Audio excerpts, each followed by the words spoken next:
Hey everyone, Blake here, and welcome back for another video. Today we will be talking about who could be the villain in Hogwarts Legacy. Be sure to stick around to the end of the video to find out who I truly believe is the villain. If you enjoyed the video, consider subscribing with notifications on so you don't miss any future Hogwarts Legacy videos. The first villain I'm going to talk about is unlikely to be the true villain in this game, but I want to cover all the possibilities. Christus, alone on Azkaban Island, which was at the time uncharted by both Muggles and wizard kind, Christus practiced the worst kind of dark magic. He would often lure passing Muggle sailors to his fortress only to torture and murder them. He was believed to have lost his sanity during the time of his solitude at Azkaban Island. After Christus' supposed death, the concealment charm he placed on the fortress and island faded, and the British Ministry of Magic, suddenly aware of the island's existence, investigated. Other than the fact that the building was infested with Dementors, investigators refused to discuss what other evidence of Christus' activities they found within Azkaban.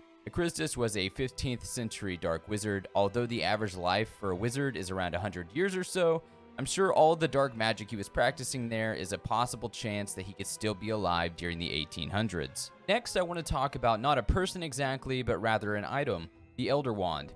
The Elder Wand was one of the three magical objects that made up the fabled Deathly Hallows, along with the Resurrection Stone and the Cloak of Invisibility. According to the Tale of the Three Brothers, it was the first Hallow created, supposedly made by Death himself. It was bestowed upon Antioch Peverell after he requested, as his bounty, a wand worthy of someone who had outsmarted Death. According to legend, whoever united the wand with the other two Hallows, the Resurrection Stone and the Cloak of Invisibility, would become the Master of Death. It was said to be the most powerful wand that had ever existed, able to perform feats of magic that would normally be impossible even for the most skilled wizards, such as mending another wand damaged beyond normal magical repair. The Elder Wand's core is the tail hair of a thestral, a potent yet tricky substance to master. Only a witch or wizard who is capable of accepting death can do so. With that being said, our next possible villain is Loxias.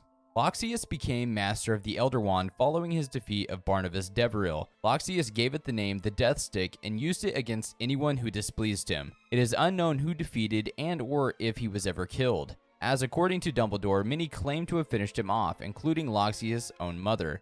From Xenophilius Lovegood's understanding of history, either Arcturus or Levius seemed to have killed him, as believed one of them was the next master of the Elder Wand. None of that information could be confirmed, so he could be alive and practicing the ancient magic that you're tasked to master and understand. Although the two wizards I mentioned are older, around the 15th and 16th century, they cannot be confirmed to be dead.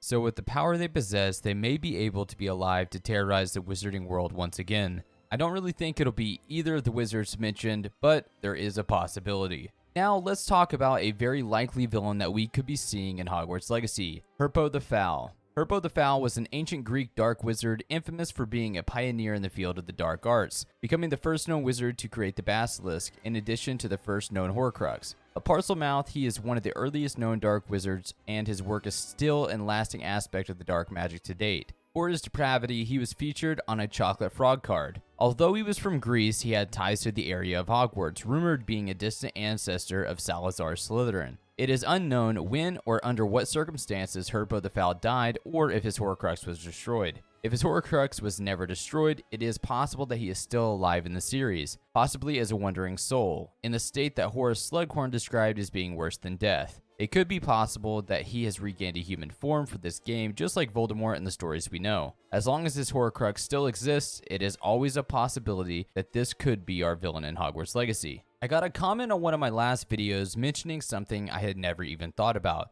The comment mentioned, what if they designed the game for you to become the villain like Grindelwald or Voldemort? Then that got me thinking. They have released that we are no ordinary student. We have the power to master this ancient magic in the game. What if we are the villain? We could choose to be good or evil, so why wouldn't we be able to become the greatest villain ever known in the wizarding world? We already know we will be dealing with dark wizards in the game, but none of them have been confirmed to be the villain. We fight for what we think is right and master the use of ancient magic for our own gain, becoming the villain ourselves. This would make for an exciting gaming experience, even though it's all just speculation. Let me know what you think in the comments below. Also, thank you Carney for the comment to get the wheels turning in my head. That's all I have for today. Let me know if there's any other type of Harry Potter related video you would like for me to do next. If you have any questions about Hogwarts Legacy or anything Harry Potter related, leave a comment down below. Follow me on Instagram at Blake Creates Media or on Twitter at Scrubwork. If you enjoyed the video, a like rating is always appreciated. I can't wait to see you in the next video.